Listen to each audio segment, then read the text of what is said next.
Happy darshan to everyone. Yesterday there was a beautiful birthday we were celebrating here. And great being came into existence who envisioned the whole Rashi, Namaste Rashi. I remembered this beautiful story of Anurakta who was once lost in the universe, and in his dreams, and he went to somewhere into other galaxies, and he wanted to go back to Earth and didn't know how to do it, and aliens were asking him where you should go. He said, Earth. There are millions of galaxies. Where is that planet? It is a small planet, Earth. There is Saturn, there is this star, there is a solar system. Yeah, but there are so many solar systems. There are mountains, Himalayas, there is these rivers, oceans. Yeah, but there are so many oceans, Himalayas of different types. There is these empires, Roman Empire, this empire, that war, this war, Industrial Revolution, French Revolution. Doesn't ring the bell. And then he says, Sri Aurobindo. Oh, Sri Aurobindo. It's here. That was his dream. And I think it is a very valuable dream. Because what will endure after all that? There will be a shift, there will be something valuable to remember, and that would be Sri Aurobindo. This is how we know our Earth.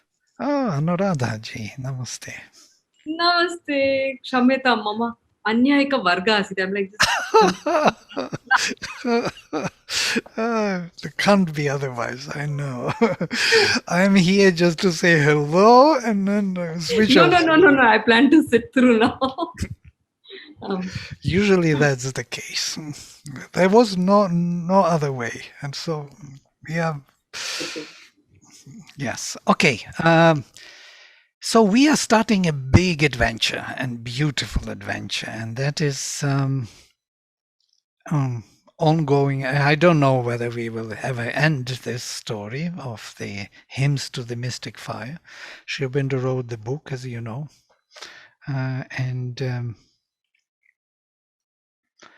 he took major hymns of Agni from different mandalas, starting from the first mandala and with the last one, but not all the hymns, only selection of hymns. And still, his indications, his translations, his keys which he gives us are so important for us, because with these keys we can translate other hymns. We can connect all the meanings together into one kind of vision of the Veda. Well, I will not talk to you why the Veda is so important, because we know already that it is important. Yes, it's the beginning of all beginnings. Everyone in Indian literature, every possible scripture refers to the Rig Veda. Taittiriya, all this Yajurveda, it's like 40-60% of Rig Veda. Everyone refers to Rig Vedic verses. Samaveda is 80% Rig Veda, or 85. All Rig Vedic verses put into the singing tone. Atharva Veda is a bit different, but because it's altogether joined the party quite late. Yeah, that's why we don't have Brahmanas of Atharva Veda, though in itself Atharva Veda is a very ancient text. And Sri Aurobindo never tried to translate Atharva Veda. I mean, Atharva Veda is ancient in its topics, because it has this archaic magic structure. Yes, it's all about curses, healing, and so on. Rigveda doesn't have that. Rigveda doesn't have curses. It's always invocations to the higher powers. Doesn't have that kind of urge to get one's own. Aryan. That is Aryan with us. the youngest and the brightest.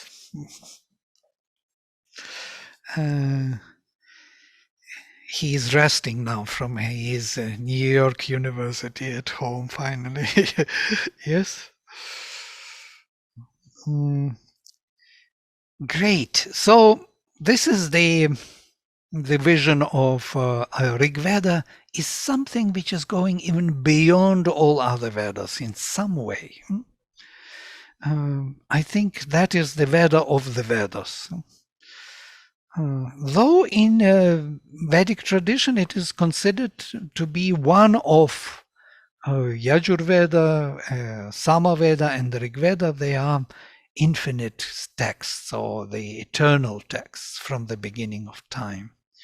And it's quite interesting because the Rig Veda is brought by rishis to each Manvantara. And from the beginning of Manvantara, the Veda is brought down and given to humanity.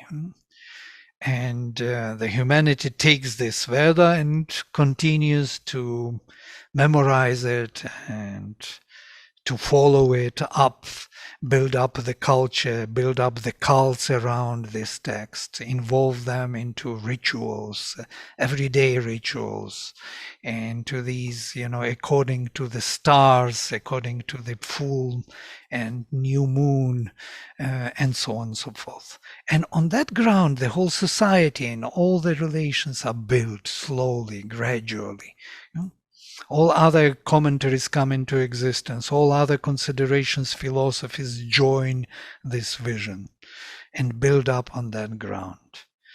So you can imagine what it is. But every time when new Manvantara comes, Manvantaras are big portions of time, consists of Mahayugas, of Satya Yuga, Treta, Dvapara, and finally Kali Yuga. All these yugas, these are periods of time which constitute Manvantara, and between Manvantaras there are pralayas. There is the gap that when the group soul withdraws, as the individual soul withdraws, the group soul also withdraws and goes into the slumber of some kind. Yes, Anuradhaji. Question I wanted to have, I just wanted to understand, does Sri Aurobindo or anybody talk of the fact that is it like a destruction of the entire creation, or only where humanity, or the more conscious species takes birth, is that part of it that gets destroyed, or the entire Brahmanda gets destroyed and Most again it comes? probably, it can't be totally destroyed because we have a continuation on Earth. Yes, it continues in terms of evolution, so it can't be the whole destruction. I think it is a withdrawal. I think, if to think historically or in physical or material terms, it is the withdrawal of the group soul, which we represent. Yeah. So if Manvantaras are huge numbers of like millions of years, there was a withdrawal before, and then again engagement, and then again withdrawal, and then again engagement. So every time there is a new plan, new vision, and this new vision is built on the ground of the Veda. That's why I'm talking so long, because the Veda is the plan of the group soul. So that plan is brought down. And it is quite interesting to see it, that in Indian tradition, it is the same story. Huh? You can see that everything refers to the Veda, to the beginnings, in every way, not just in one way. Huh? In every way. Rig Veda refers to no one. By the way, there are references in the Rig Veda to the older hymns already, like Purva Rishaya and Nutana. From the first hymn of the Rig Veda you hear, yes, yeah? Agnif Purvebhih Rishibhih Idyo Nutanai Ruta. So Agni, who is to be adored by the previous rishis and by the modern ones, and that is in the time of the Rig Veda, modern rishis. Yeah? He should bring here the god Sai Deva, Devan Eha Vakshati. He should bring here the gods on earth into our physical existence. So these gods are there. The rishis Nutana are there, and there are Purva Rishayaha, the first rishis, or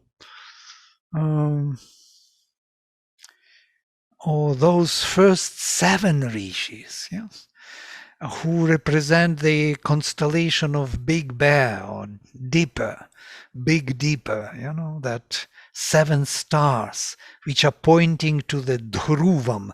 Dhruvam is the polar star. And a polar star is interesting because it holds the whole our galaxy. It is the center of the galaxy around which all the stars are moving. So that is the constant in our galaxy, which is not moving. All the stars are moving around one star. And these 7 rishis are pointing towards that immutable something, the center of the galaxy. It's amazing if you think about it, how cosmology and Jyotisha and everything comes together with rishis. And they are called Riksha. That Riksha is the bear constellation, Big Bear. And from here we have Arctica, Arctus. Arctus in Greek is the bear. And Arctica is that where the white bear lives, yeah? Because there is this Riksha, the bear constellation of 7 rishis. And it's amazing if you think that all this is connected in a way. So Rik Saha, the one who says Rik Veda. Why I'm saying about Riksha. Riksha itself, etymologically, has something to do with rich, with in Russian, rech. Rech is the word, the speech, and also the flow. The flow, the speech, and richat means also to roar. Yeah, a roar, to give sound, to emit sound, to create the rik, the word, to manifest the word. And that is a riksha, the bear constellation of 7 rishis pointing to something indestructible in our cosmos, which is not changing. So these 7 rishis, they bring every time a new Rig Veda or new Veda, it is the beginning of each Manvantara as the vision for humanity to follow. And there is a very beautiful statement by Sri Aurobindo that he says in his studies on Rig Veda, that Veda was our beginning, Veda will be our end. This is quite interesting. I'm even quoting there in our newspaper, in our newsletter. We are producing newsletter. This quotation from Sri Aurobindo. Veda was our beginning, Veda will be our end. Everything is packed there. We didn't yet discover it totally. We are still beating around the bush trying to discover what this Rig Veda is about. It's a vision of the group soul for this Manvantara. And since Mother said that there will be no pralaya between this Manvantara and the next, no pralaya, no withdrawal of the group soul. We will gradually move towards Satya Yuga. There will be a transition towards Satya Yuga. Yeah. On a lighter note, I said we might not need to withdraw the group soul, but we might be pushed out by ourselves, the rate at which we are going. Well, it's a very critical time. Yes, we are fighting with our old mentalities, our dogmas, our belief system, our animal belief system. Animal in the worst sense, not in the best, because animals are much better than human beings in this way. At least they don't disturb the equilibrium in nature. because they don't have free will, free mind to do that. We tried it out. Gebser beautifully speaks about this critical period of mental structure as very, very intense, destructive, critical, but needed. And we have to go through it very fast. The faster we go through it, the better it is for all of us. The longer we stay in it, the more we destroy. It's a very destructive period. What it does, according to Gebser, is quite interesting. It reorients our inner mythical structure, which always orients itself towards the past. Because, like, where did we come from? Where should I go back home? My soul returns to the source. We're always looking back towards the origin. Yeah? In the religious sense, look, all religions speak about coming back, return, or of prodigal son returns, and all these ideas to come back to the origin, where we came from, instead of going forward. So what mental structure does, it reorients this soul search for the truth towards the future. And look what Mother and Sri Aurobindo represent. It's amazing. They speak about exactly this. Look towards the future. Mother says, your family, your happiness, everything is in the future, not in the past. Don't look to the past. We have no time to look to the past anymore. We look towards the future. So now, what are we doing now with the Rig Veda, which is from the past? In this case. Rig Veda was our beginning and it will be our end. It is our future also. So we are looking at Rig Veda with futuristic look, not with the look of some, scholar or academician who wants to figure out what was there within the structure of the language and what food they ate and what cloth they wore. That's basically what they do. Yeah, they try to recreate the environment in which Vedic rishis lived.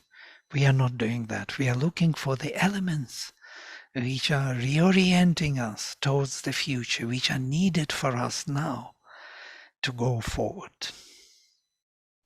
That's what Sri Aurobindo did. Yes? Sri Aurobindo also has this beautiful quotation where he says that the recovery of the perfect truth of the Vedas is not merely a desideratum of modern intellectual curiosity, but a practical necessity for the future of the human race. Yes, absolutely.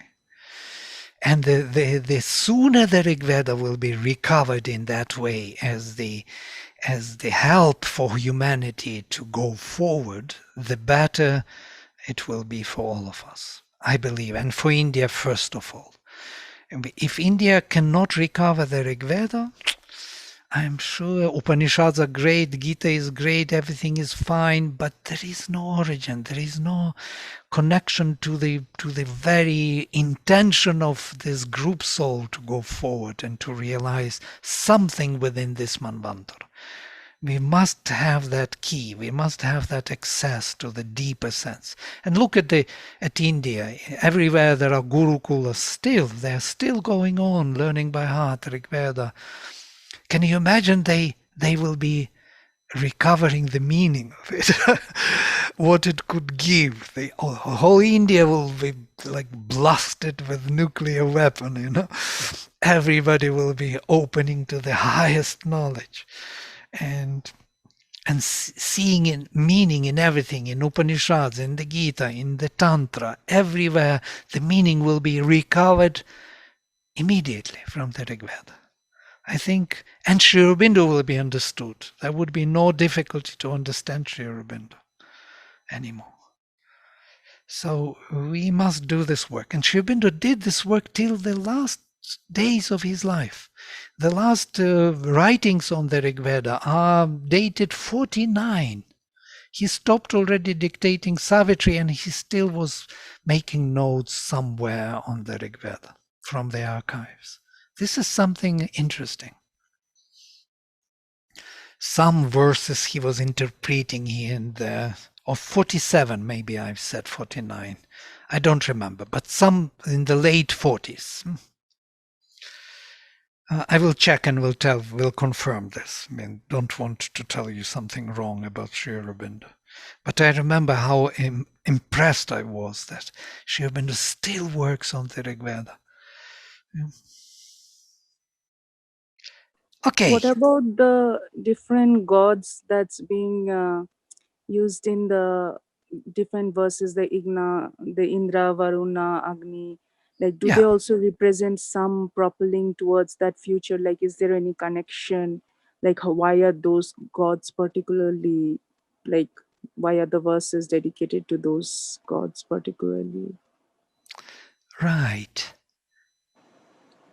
You're right. Here there is much to say because Varuna is the vastness of the divine consciousness and purity. Will that have something to do with our future? Or Mitra is the luminosity of the divine consciousness. Or Aryaman is the power of the divine being. Or Bhaga is the divine bliss. Of course they will have everything to do with our future.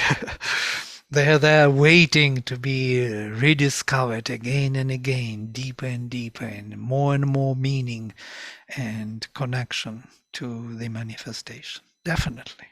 Indra is the action of the higher mind or the overmind with intuition, with this lightning. Will there be lightnings in the future of these intuitions? Yes. They will kill all the darkness. They will destroy all the ignorance. More and more flashes of a higher mind, of the overmind. And as it is said that lightning itself is made with the light of the sun, of the supramental light. So though it is over mental level, but the over mental is already kind of translated or transformed into more applicable form, more action-oriented or time-oriented action, it is still coming from the supramind. So will that be in the future? Definitely. All that is meaningful for us in the future. Vladimir, how is this related to group soul or the group consciousness, the emergence of the group consciousness? To the which consciousness? Blue? Group consciousness. Sorry. How it is to relate to the group consciousness? You mentioned something about Rig Veda related to group soul. Right. And you notice that Rig Veda doesn't speak in terms of individuals. Yeah? Very rare you hear I, me. You hear us, for us. Yeah, we. We are always we there. We move. Bring for us. Bring here. You will never hear, not never, sometimes you hear because in the speech the Rishi has to speak. So he speaks from himself. But when he invokes the gods or godheads for their action, you could hear that it is for us. It's always for us. We are the group souls. It's for humanity, and not only for the humanity, for the whole nature, I think. Also for the animals and for the greenery, for the stars, and for not animated nature also is included. Vladimir, I have a question. Is this the first class or the second class? It is the first we are meeting first time. Okay. But as the river was flowing, I just came and joined in, and I was thinking, because generally you would start and you tell how it's gonna go and everything. So I wasn't sure if I missed something. I just wanted to clarify. No, we all already did this so many times, how it goes and what it is. It's just, we are all in this topic. We are in we know what it is about. So I would not tell you things which you know, unless you want of course, then. No, I meant that generally you would always explain before the course, no, these are the things we're going to do, or this is how we'll do, this or something. So I was thinking Yeah, that we are this chatting. is the part. We are chatting only now. How course will be, we have to decide. So after this kind of prelude, saying hello to everyone, this hello most probably would be the best part. Now we will come to the discipline. What is first? What is next? So how do you envision to do it, ladies and gentlemen? You see, we have all the ladies and 2 gentlemen. You have some suggestions? Shall we take hymn by hymn? Shall we read the introduction? Shall I send you introduction to read? I will make, I have my files prepared, hymn by hymn, so to say. I already did the work, not once. But every time I do the group, it depends on with whom we are doing. If people are interested, open, searching, it is an amazing exercise. It's not that I will be talking, you will be talking. You listen, you are hearing, you are listening, and you're listening to a particular sense and meaning, and it comes because we are the group. We are calling it. We are calling to this meaning. And the Veda is unique in one way. It always opens a new vision, fresh vision, vast vision. There is no end to that vastness. Yeah, it's always new, fresh, surprising. I read so many times. I know hymns, many hymns by heart, and still, every time you read to yourself, there is something new coming up.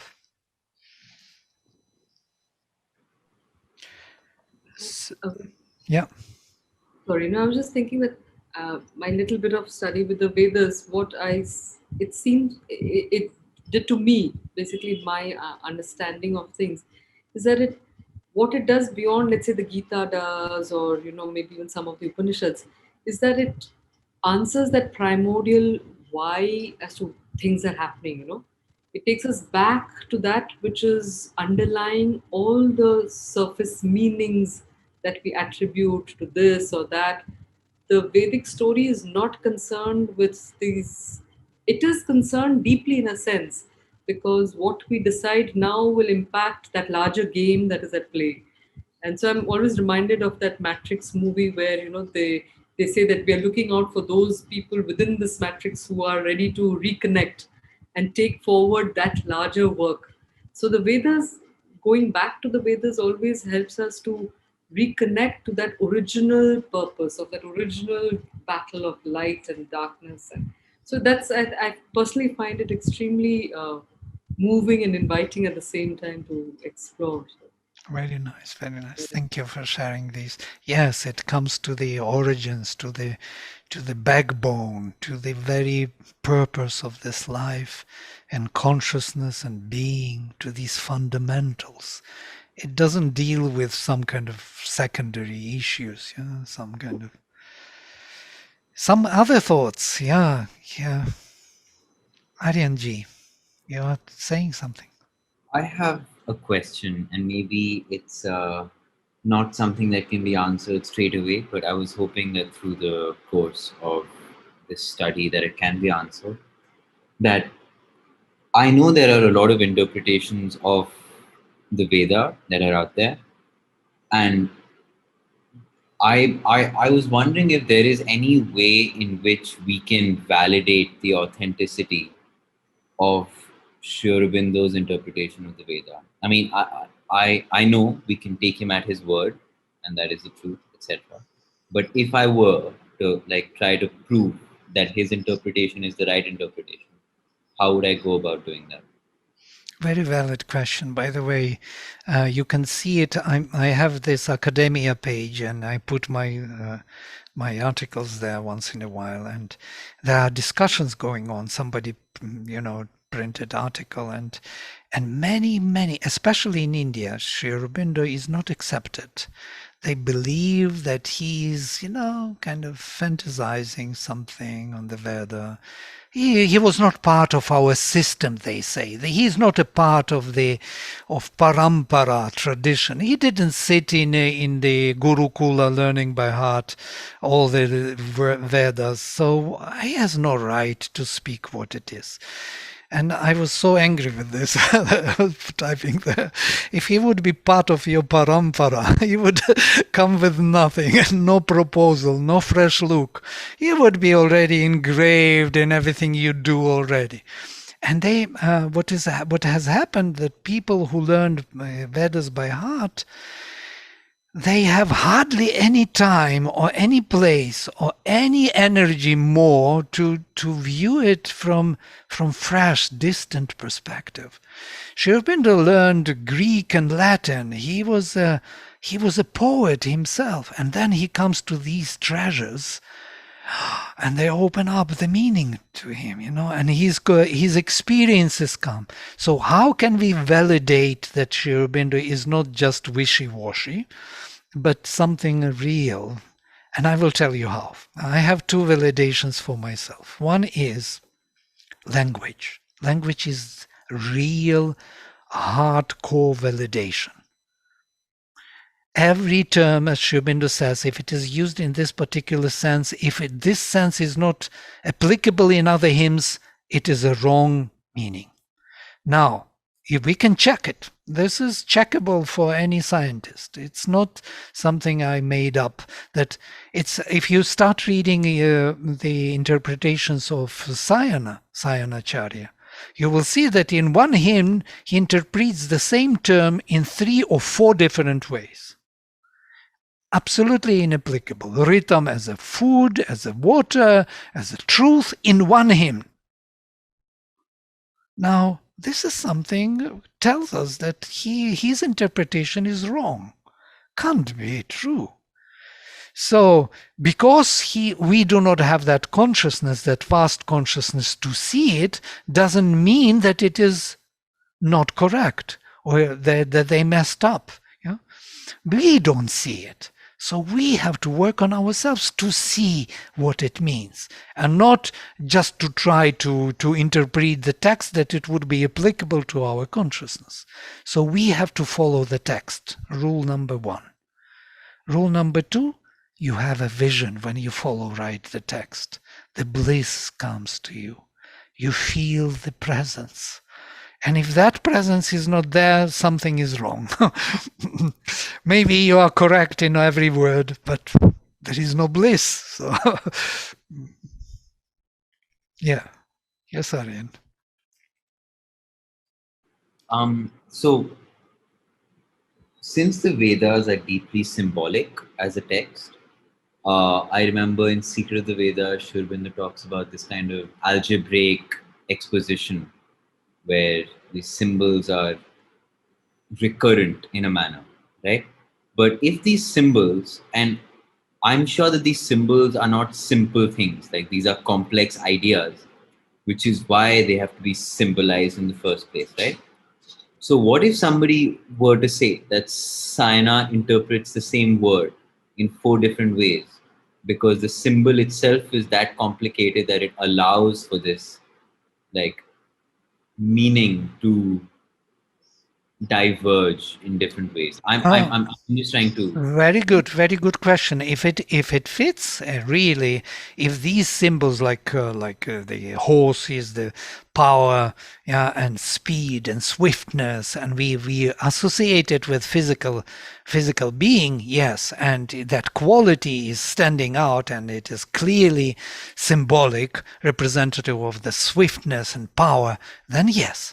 But if it is just made up something which is totally inapplicable, so to say, and misunderstood and not connected, if the physical symbol does not embody at all the quality of the psychological, then you have a problem.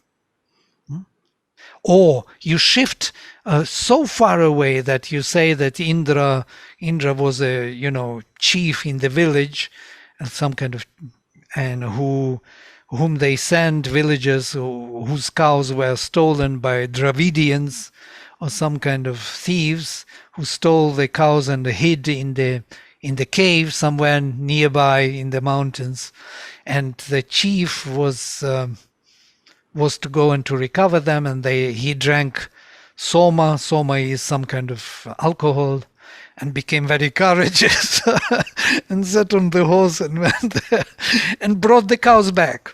Of course, it fits physically somehow, somewhere. But is it really that beginning of Manvantara, or that group soul message, or for thousands of years, thousands of generations of Brahmins learning by heart these texts to transmit them of that meaning? That some villager, some chief, after getting drunk, recovered some stolen cows. I don't think so. So it would not be worth preserving. And we have evidence from Upanishadic rishis who are closer to our time, and they speak about Rigveda as a supreme knowledge. So what is there of the supreme knowledge? We respect Upanishads, as Aurobindo says. It's very strange that the Western tradition loves Upanishadic rishis and their philosophy, but they cannot understand the Veda. And the Upanishadic rishis refer to the Veda as the supreme knowledge. So there is somewhere a gap. You see, we didn't cover the gap. So Aurobindo, for the first time, really covers that abyss, that gap. And he explains even why that gap appeared, as you know. You know about this. Why that gap appeared between the Vedic knowledge and the Brahmanic knowledge, Brahmanas. There is a huge time gap, like 2,000 years between the Rig Veda and Brahmanas. Brahmanas are trying to recover the Vedic knowledge in the ritualistic and mythological terms, because the knowledge was already lost. That deep, profound knowledge, unity, union. Somebody wants to say something? I don't hear. No? Yeah, so I think like in the initial chapters, when Aurobindo says about the philological and the psychological methods. So I think unless it makes sense philologically in terms of consistency and psychologically in terms of a narrative being created which is uplifting, and makes you aspire to something. If these two are not met, then it does not make sense. Absolutely. Absolutely. There are two chapters in The Secret of the Veda. One is philological, a method of the Vedic rishis, and the other is psychological.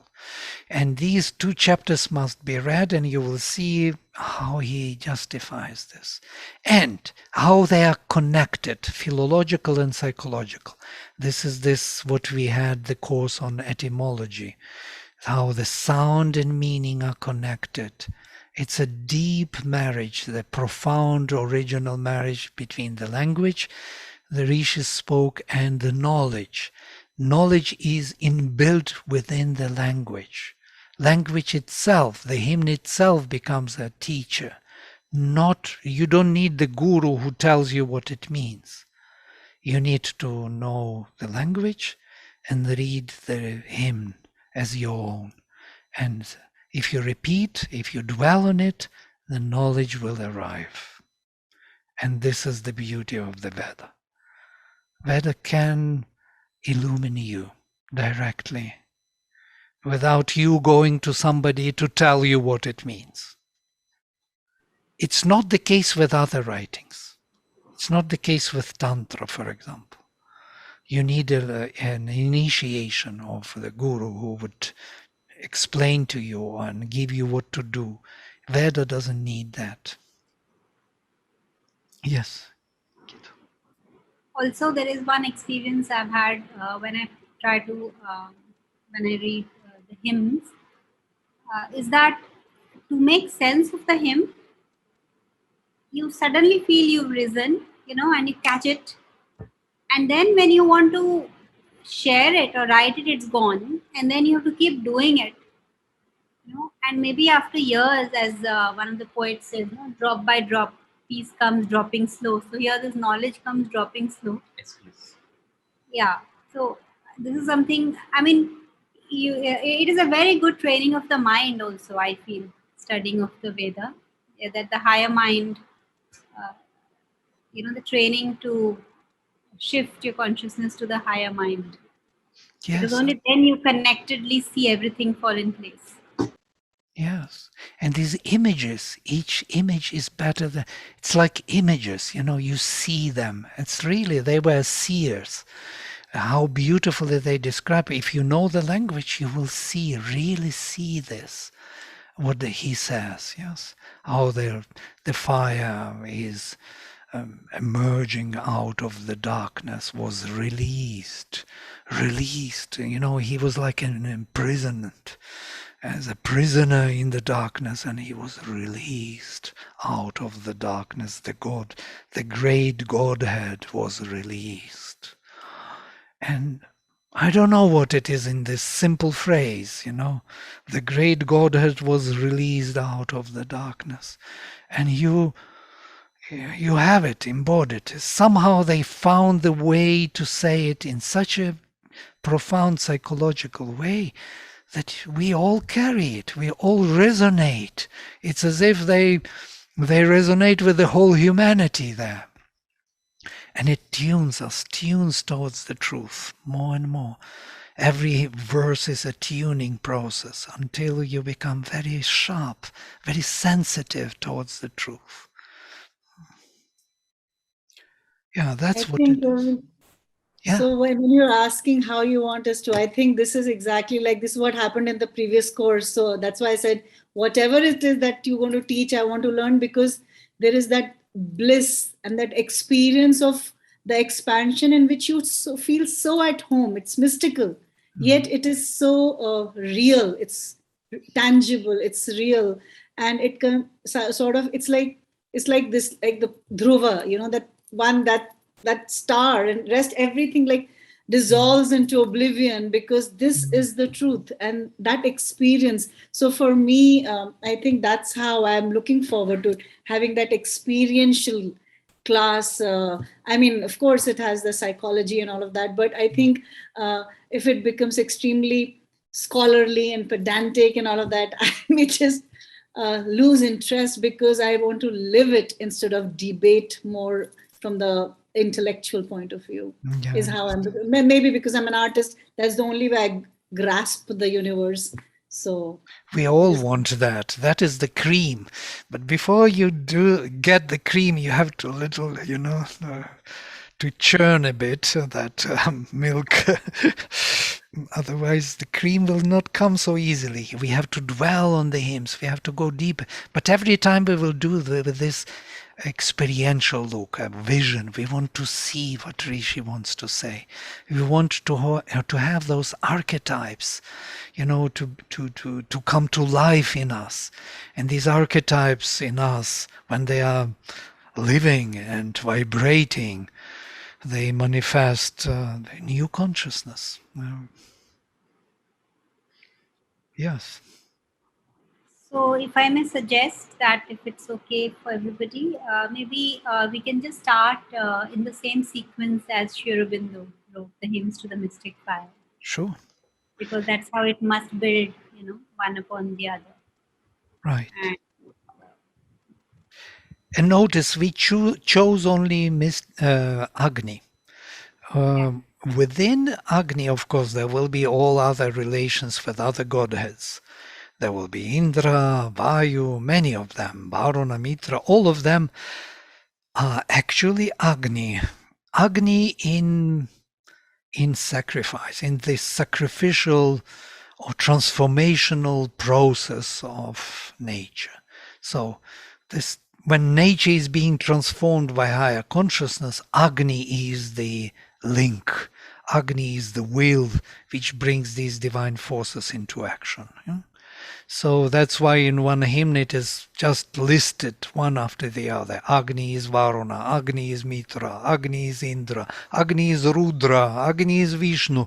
Agni is everyone who comes here to do the work. But if he is there, he is not coming, not reaching out to us, then he is Vishnu. Then he is in his own domain, Varuna, in Varuna's domain. But the moment he comes to act, that will be the Agni who will be burning and transforming with his presence of that Godhead behind. Yes. You want to say something? No? No, I just have a Aryan. logistic question. Okay, sorry. Aryanji, you wanted to say something? Yeah, I remember reading somewhere, and I may be slightly off in the quote, but I'm gonna hazard saying it anyway, at the cost of being pedantic. So there is this quote somewhere that says that the Vedas were at some point couched in still freer forms of human speech that were more ancient, right? So maybe one thing I would be very interested in is seeing how Aryan speech and Sri Aurobindo's work on the origins of Aryan speech link up with the Vedas, and sort of an exploration of like the sounds of the godheads themselves and the possible intentions behind them being named so. And perhaps that is a way in which a very concrete understanding of the symbolisms can be made. Like that could be one approach. Very, very well. We tried to do this in our etymological class, exactly that, to make that connection between the simple sounds, how they build the roots, how these roots are used in the names of the godheads, and what it really means, how it works out. And we will be doing it all the time. This is our major approach when we do philological analysis of the hymns, of the verses. We will come immediately to the etymology of the roots, of the names of the godheads, everything. Yes. Without etymological view, we have no access, and we do not have that knowledge. Knowledge is hiding behind this etymological, psychological sense of the sound. It's an amazing construct, and it actually gives us some light onto our human speech, how we at all speak, and what is this speech? Why suddenly? I choose the words in this particular way. I choose this word and not this word to say the same thing, because I feel that this word is expressing better than this. Today we discussed the same thing in Sanskrit class. I feel that the word huge ocean expresses better than the big ocean. Big is bulky and heavy, and huge is extended and vast. How do I know it? How do I know that huge is vast and big is heavy? By the sound. U and E. Yes, U and E. U is extending, holding the space from within, whereas and huge, and it has this kind of fluidity in it, with the space, whereas big is like a piece of heavy metal of some kind. Of course, it's solid, but solid is not the same as extended. So I feel that, and when I want to express that vastness, I will be choosing not big ocean, but a huge ocean automatically, because it is inbuilt within the sound. And that's how rishis are doing. That's how they choose the words. We will see it, that they play their roles there. They will build up the picture. You would feel the picture, see the picture, and psychologically it would be very, very productive. So we have just 10 minutes left. Should we start? If today is kind of blah blah, yeah. But it is tuning. We are tuning that we are in the same group. We want to know this group that we will be doing. It so much depends on the group. Truly speaking, you don't know how much it depends on with whom you are doing it. I've been through many groups, and I must tell you, the group is decisive. If you are tuned to it, if you are aspiring for it, the meanings are coming. Okay, was nice catching up with you. It's a great group. I hope we will do. Of course, we didn't do an introduction. Maybe everybody knows everybody. Charles, do you know our people from here? No, or do you know Charles? Charles, say a few words about yourself. Just a few words. For myself, I understand that the creation becomes self-aware in a feedback system. I'm in a feedback system with you, and that you're also my upagurus. So everything that I hear, I'm running it through different ways of understanding. I'm a top-down learner with model. Because what happens is I discovered many years ago that I only believe what supports my belief system. So when I can combine several belief systems together and overlay them, new information presents itself. And the Vedas are a true pure template that I can lay physics and I can lay various sciences and understandings on, and it reveals a different level of truth for me. So however you want to proceed, it really doesn't matter, because everything that I hear from everyone loops back into me, and it changes what I perceive. And I'm very happy to be with you. I've been laughing most of the time. This is not an academic pursuit for me. It's a navigational system of self-discovery and self-awareness. And I'm really very happy to sit in this circle with you. Thank you. Great. Thank you, Charles. Charles has a clinic of well-being, and they did a lot for us, for our center here, with body electrical, with all kinds of, we discovered their clinic and became very good friends. So many presentations did, many workshops for us with Teresa together. Teresa started to learn Sanskrit with me online, so it sounds like something. Yeah. Great. So, and Rashi, yes, few words, just few words, please, because it's important that he also knows. Did you meet anyone from here, Charles? Do you know some people? No. Okay, please go. It's not important. The knowing of everyone will be what comes out of everyone's mouth and heart. Sure. So that's another level of discovery for me, that level of authenticity. Lovely. Great.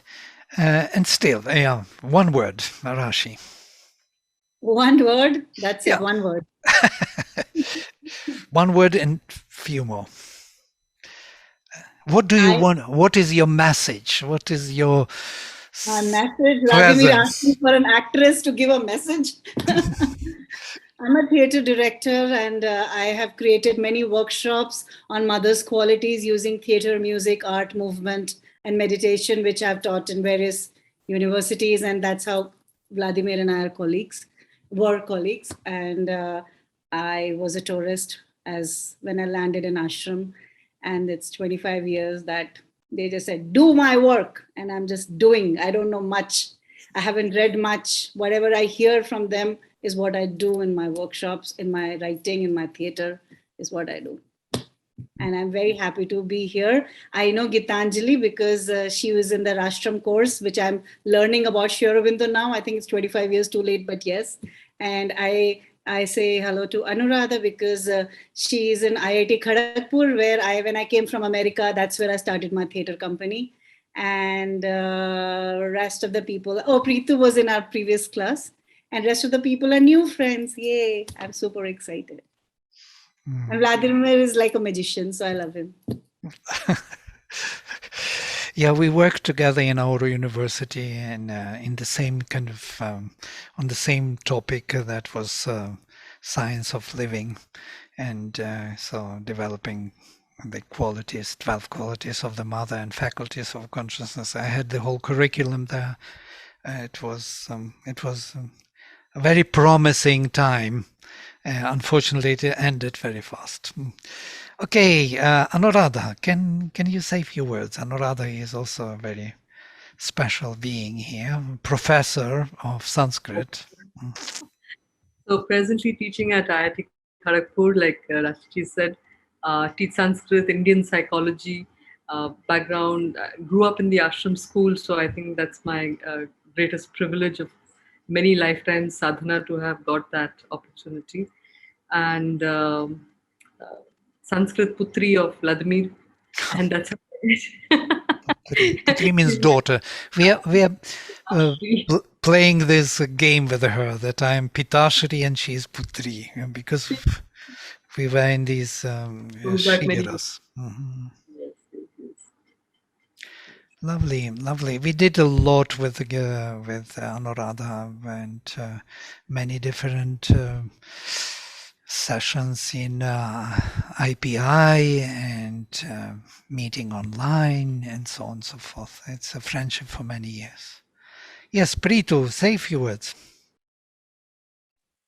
Introductions are always difficult for me. I just always get confused that what should I say and what I shouldn't. But basically, I really love being here and listening to whatever you say.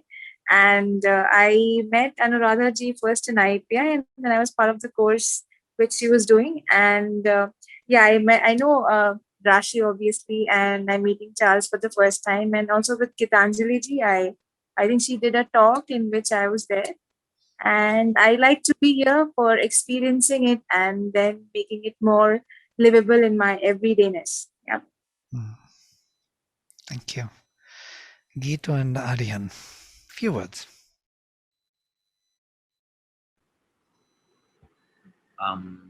Aryan, I am studying film and philosophy. Film In and philosophy, college. can you imagine? And I really love Sanskrit. I remember we used to study Sanskrit together in the Vedas. Right. Aryan is brilliant in every way. He is composing music. He's doing films. He writes super poetry. He is a great writer, actually. Very nice power of speech. Somehow he mastered a word, English word and Sanskrit, and everything is going easy for him. And it's that, brilliance of age and more, and Gitanjali is his mother. Can't say that she is the mother. It's kind of sitting like brother and sister. So Gitanjali, say a few words. Yes. So the best thing about myself is I like being his mother and bringing him up. Now he's on his own and flying, but I'm currently setting up a university in Ladakh. I've been going to the ashram since the age of 16 and began studying Sri Aurobindo and was introduced to Sri Aurobindo's philosophy by Amal Kiran. Couldn't have been a better, way experientially, Rashi, as you were saying. So I saw a yogi at work and at fun in Amal.